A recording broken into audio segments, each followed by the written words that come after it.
อดีตกรรมการกรมการเมืองศูนย์กลางภาคอดีตรองนายกรัฐมนตรีแห่งสาธารณรัฐประชาธิปไตยประชาชนลาวพร้อมด้วยคณะพบปะโอ้ล้มพนักงานแผนกวัฒนธรรมและการท่องเที่ยวแขวงอุดมไซในวันที่27มังกรผ่านมานี้ทานสมสวัสดิ์เด่งสวัสดิ์อดีตกรรมการกรมการเมืองศูนย์กลางภาคอดีตรองนายกรัฐมนตรีพบปะโอ้ล้มพนักงานแผนกวัฒนธรรมและการท่องเที่ยวแขวงอุดมไซ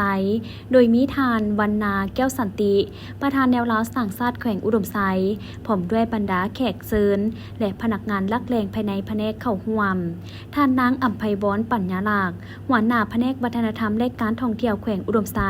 ได้กล่าวต้อนรับและรายงานย่อเกี่ยวกับการจัดตั้งปฏิบัติเวียกงานที่พ้นเด่นในระยะผ่านมา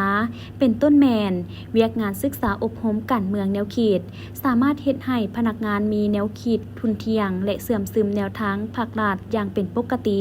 พร้อมนี้ยังได้ยกให้เห็นผลสำเร็จในการปรับปรุงกงจักการจัดตั้งและการจัดตั้งปฏิบัติวาระแห่งชาติเพื่อแก้ไขปัญหาเศรษฐกิจและป้องกันความสงบภายในแผนกอย่างมีประสิทธิผล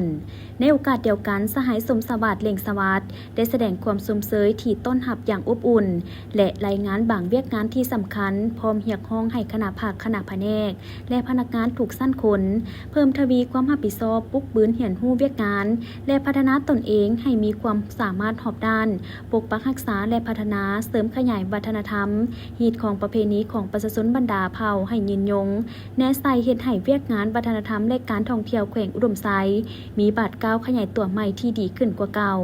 โอกาสนี้ท่านได้มอบคอมพิวเตอร์จำนวน2 สูตรให้แผนกวัฒนธรรมและการท่องเที่ยวแขวงอุดมไซตื่มอีก